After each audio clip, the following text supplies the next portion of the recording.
Merhaba arkadaşlar, kanalıma hoş geldiniz. Bu gece sizinle beraber aklınızdaki kişi bu gece size neler söylemek isterdi? Bunlara bakacağız. Hilal Güç'ten en net bilgileri alarak aktarabilmek için niyetimi alıyorum. Enerjiye dahil olmak için kanalıma abone olmanız ve bu videoyu beğenmeniz yeterli olacak. Öncelikle aklınızdaki kişi bu ilişkiyle ilgili şu an neler düşünüyor? Öncelikle bunlara bakalım. Daha sonrasında sizlere neler söylemek isterdi, bunlara bakalım. Şimdi öncelikle bu ilişkinin aslında birbirini ciddi şekilde tamamlayan iki kişinin birleşimi olarak görüyor. Para üçlüsü, tılsım üçlüsü arayışın son bulmasından bahseder bize. Ve artık hem sistemin desteklediği bir ilişki olması hem de iki tarafında birbirini tamamlayan enerjilerde olmasından kaynaklı çok böyle uyumlu olabilecek bir ilişkinin olduğunu bize aktarır. Burada aslında aklınızdaki kişinin ilişkiyle ilgili bakış açısına baktığımızda birbirinize karşı gerçekten böyle güzel enerjilerde olduğunuzu düşünüyor. Ancak burada kılıç yedilisi ve kılıç ikilisiyle beraber.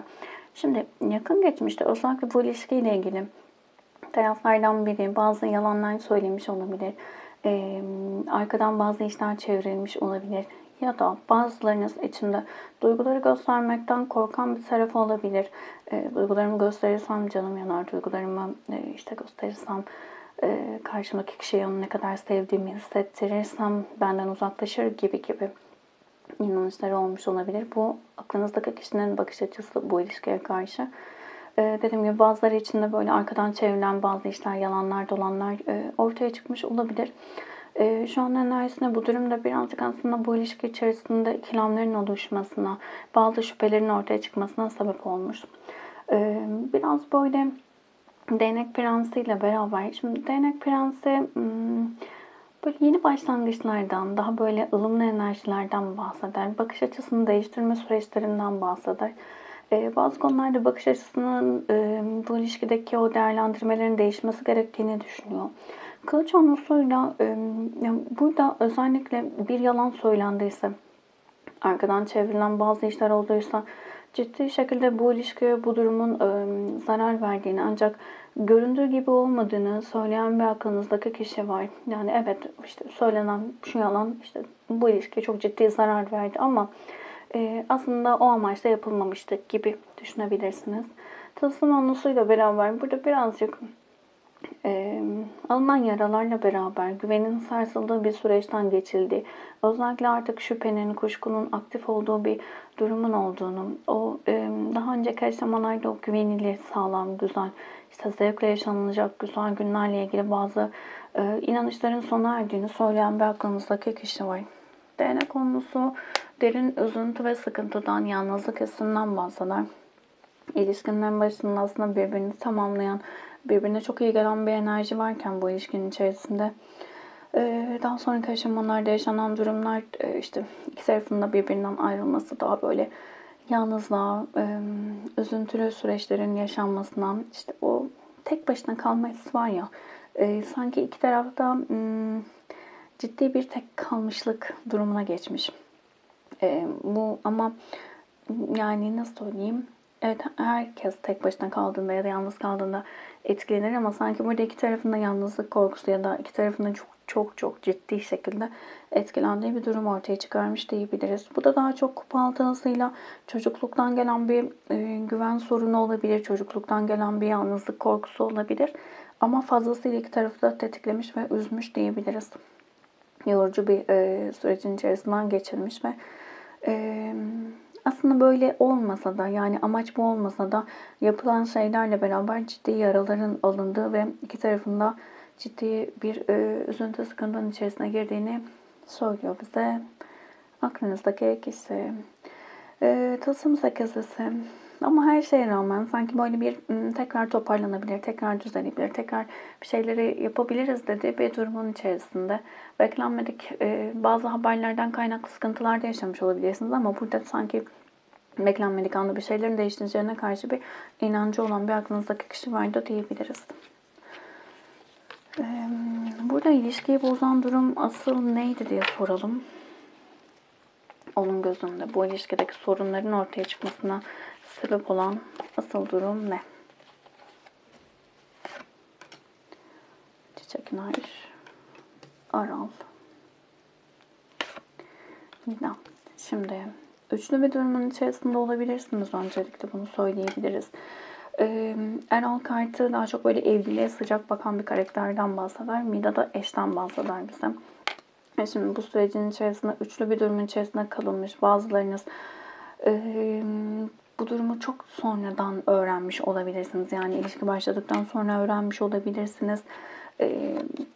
Burada biraz böyle sanki arkadan çevrilen iş burada partner durumu gibi görülüyor.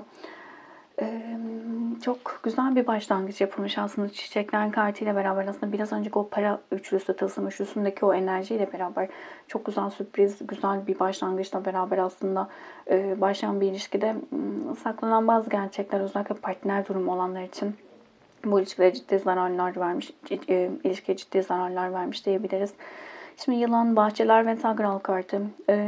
Burada ortaya çıkan bazı durumlarla beraber biraz yaralayıcı cümleler kullanılmış olabilir, kavgalar, gürültüler olmuş olabilir. Ya da yani şöyle farklı bir bakış açısı getirirsek de örneğin eşinin öğrenmesi, evliysen eşinin öğrenmesinden kaynaklı sorunlar yaşanmış olabilir bu ilişki içerisinde. Tagral kartıyla biz aslında çok fazla bencil enerjilerden bahseder. Burada yaşanılan sorunlarda sizi düşünmek yerine karşı taraf sadece kendini düşünmüş olabilir. Burada biraz bencillik çalıştırmış olabilir. Belki de narsist bir enerji de olabilir. Kolektif bir açılım, hepsiyle uyumlanamayabilirsiniz ama bazılarınız için biraz bencil bir enerjiyken bazılarınız için sadece kendini düşünen bir narsist olabilir diyebiliriz. Birazcık kendi çıkarları için çabalayan ve sanki karşısındaki kişinin de duygularını çok önemsemeyen biri olarak geliyor aklınızdaki kişi. Devam edersek biraz boğucu bir enerjisi var. Şimdi yatan kartıyla beraber ciddi şekilde ailedeki kavgalardan, gürültülerden, sıkıntılı süreçlerden bahseder. Bir süre çok fazla negatif enerjiye maruz kalmış olabilirsiniz. Sürekli kavganın, gürültünün ya da huzursuzluğun olduğu ya da sadece aklınızdaki kişi kendi hayatında bunlara maruz kalmış olabilir. Ve bu noktada aslında bir karar vermesi, bir yola çıkması, netleşmesi gereken bir sürecin içerisinde kalmış ama burada biraz parasal durumların da ortaya çıkması, parasal durumlar ya da uzun soluklu olan bazı durumlar, anlaşmalar vesaire vesaire çok da buna imkan vermemiş diyebiliriz. Yani ne demek istiyorum? Hemen toparlarsak. Yani bize kartların söylediği burada ortaya çıkan gerçeklerle beraber aslında belki siz burada bir harekete geçmesini, bir eyleme geçmesini, her şeyi işte bitirmesini, yeni bir başlangıç için adımlar atmasını beklerken aklınızdaki kişi bunu yapabilecek çok da cesareti olmamış görünüyor. Size neler söylemek isterdi bunlara bakalım. Duyguları neler? Bilge, sadakat. Şimdi bu süreçte aslında bu süreçte aslında aklınızdaki kişi kendini çok böyle olgunlaştırdığını söyleyen enerjilerde. Bazı şeyleri daha net görmediyse bu zamana kadar ya da net görmediğini düşünüyorsanız artık daha net görmeye başladığını söyleyen enerjilerde size karşı sadakatini koruduğunu, sadık olduğunu söylüyor. Burada iletişime geçme isteği var. Belki iletişiminiz devam ediyor olabilir. Bazılarınız için de iletişim tamamen kesilmiş de olabilir. Tamamen kesilen arkadaşlarım iletişime geçme isteği içerisinde. İletişime olan arkadaşlarım için de burada daha artık sıcak enerjilere, daha güzel enerjilere geçme isteği, daha özgürlüğünü anlatacak enerjilere geçme isteği içerisinde olduğunu söyleyebiliriz. Aileyle ilgili sıkıntıları olduğunu, özellikle geçmişle ilgili işte nasıl söyleyelim, örneğin bir ailesi varsa, evliyse bu durumun bu durumla ilgilenmesi gerektiği, öyle söyleyeyim, konuşamadım. Böyle bir durum yoksa da genel olarak aile kavramı ile ilgili geçmişten gelen bazı olumsuz kodlamalarının olduğunu söyleyebiliriz aklınızdaki kişi için. Bu kişi daha çok böyle ne kadar adım atmak istese de, eyleme geçmek istese de biraz da egosu yüksek biri olarak geliyor. Biraz kibirli, büyüklenen enerjiler de geliyor. Ve bu noktada mesela iletişime geçmek, haberleşme isteği içerisindeyken, hiç iletişim yokken, yoksa eğer bir iletişime geçme isteği içerisinde olmasına rağmen bunu yaparsa egosuna zarar geleceğini düşünüyor, öyle söyleyelim. O yüzden bunu yapmıyor, öyle aktarabilirim. Çok öyle dedim bugün.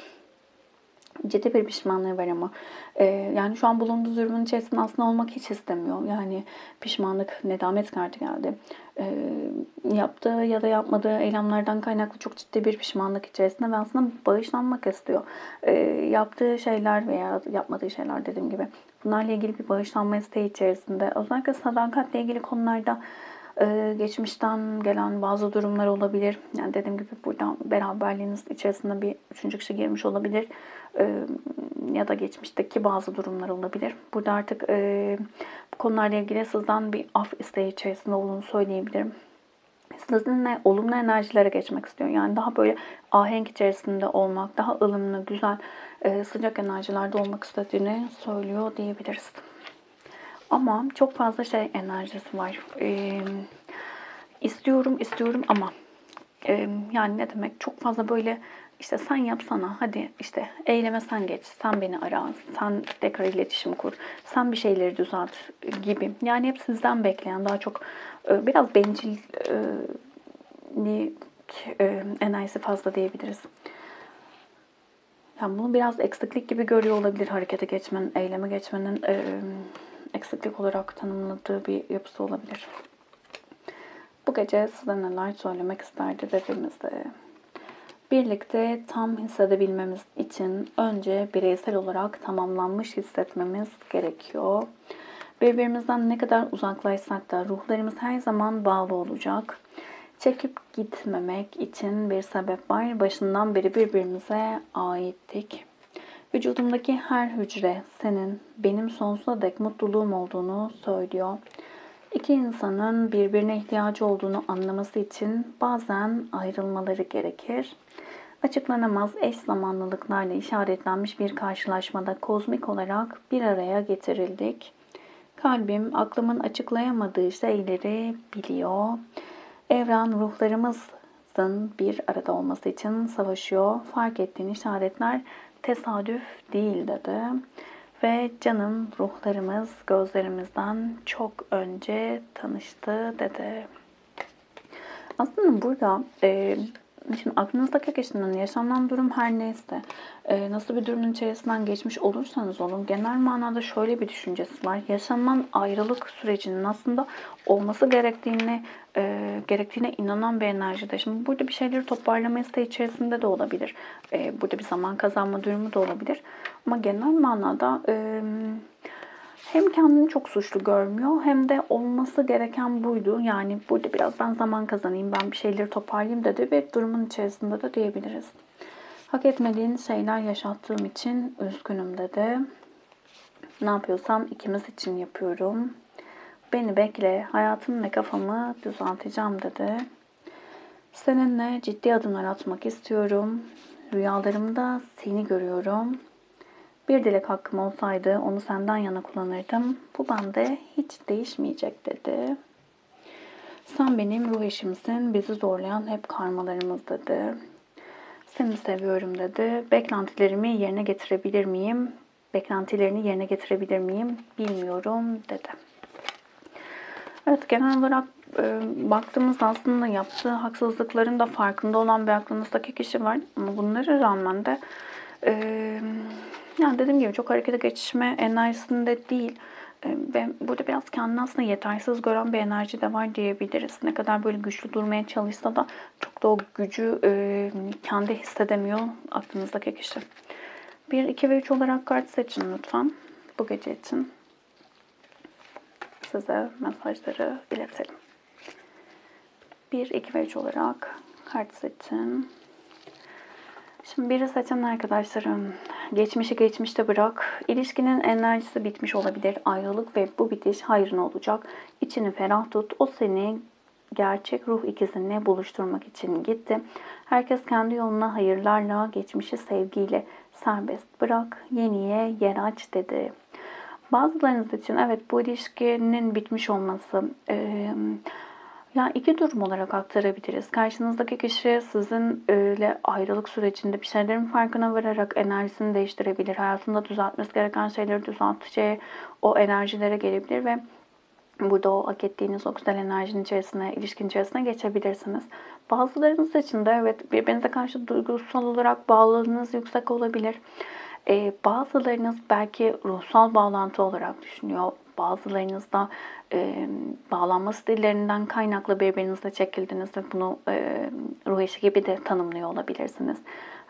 Her neyse hiç fark etmiyor. Burada birbirinize hizmet ettiğiniz, o birbirinize göstermeniz gereken alanları gösterip hayatınızdan çıkmış da olabilirsiniz. Burada görmeniz gereken bu kişinin hayatınıza gelme sebebi, size hissettirdikleri ne, hangi konularda şifalanmanız gerektiğini düşünüyorsunuz.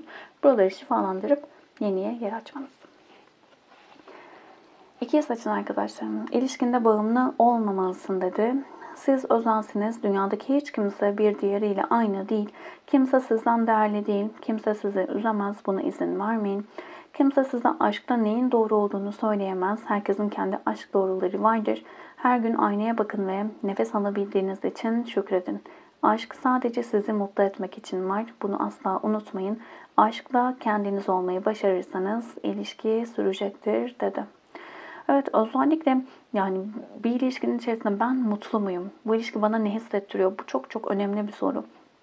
Özellikle bunu sorduğunuzda mutsuzluk, sürekli bir korku, sürekli bir tedirginlik, işte kavga, gürültü bunları hissediyorsanız burada bir yanlışlığın olduğunu fark etmeniz gerekiyor.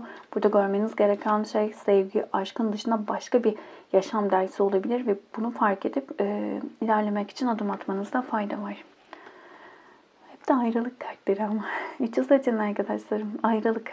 Bu ayrılık hayran olacak. Sana yaşam dersi verecek. Enerjisi biten ilişkilerde ayrılık olur. Her ayrılık sonrasında yeni enerjileri çağırır. Bittiyse sevin. Yeni bir aşk gelecek. Üzülme sakın. Ruh eşin bir yerlerde seni bekliyor dedi. Bir de iki şekilde söyleyebiliriz. Birinci karttaki gibi. Yani burada dediğim gibi bu ayrılıkla beraber iki tarafta kendi hayat dersini alarak enerjilerini yükseltip burada gerçek bir duygu varsa tekrar bir araya gelebilir. Ve bu yüzden de bu ayrılık iki taraf için de hayırlı olabilir. Bunun yanı sıra iki taraftan biri enerjisini değiştirip yükseltip diğeri de o enerjiye çıkamazsa ya da zaten birbirinizde duygusal olarak değil de bir hayat dersi vermek adına bir araya geldiyseniz ya da o duygusal boşluk vesaire vesaire. Yani şifalanmanız gereken alanı görmek için sadece bir hayatınıza girdiyseniz zaten o enerjiler artık birbirine iyi gelmeyecektir. Birbirinizi çekmeyeceksinizdir. Daha farklı kişilere enerjiniz akacaktır diyebiliriz. Kolektif bir açılım. Hepsiyle uyumlanamayabilirsiniz ama içerisinden mesajlar almaya odaklanın lütfen. Videoyu beğendiyseniz beğen tuşuna basabilir. Abone değilseniz abone olabilirsiniz. Teşekkür ederim vakit ayırdığınız için. Başka videolarda görüşmek üzere. Hoşçakalın.